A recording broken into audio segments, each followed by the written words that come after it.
C'est plein de choses, c'est imaginer des histoires, imaginer des personnages et créer des exercices sportifs. C'est ça qui est le plus insolite, tout compte fait, dans le rôle du rédacteur.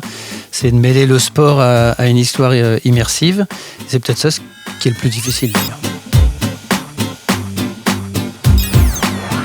Alors partout, n'importe quand, parfois la nuit, mais jamais quand on a envie de la trouver.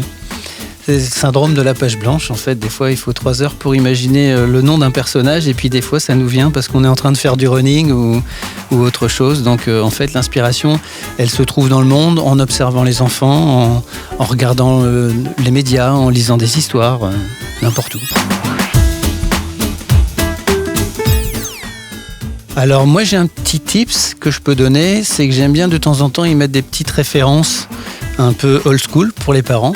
Donc, ce soit dans le nom d'un personnage qui va s'appeler, je crois qu'il y a un personnage qui s'appelle David Iwob, Diva Iwob, qui est en fait le verlan de David Bowie.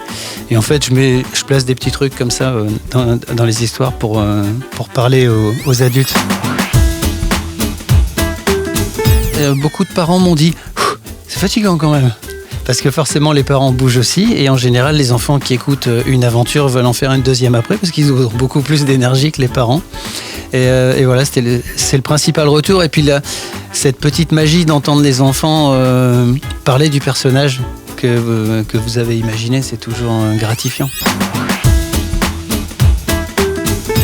Ah, alors parfois les super-héros ont des aventures dans l'espace avec des animaux rigolos.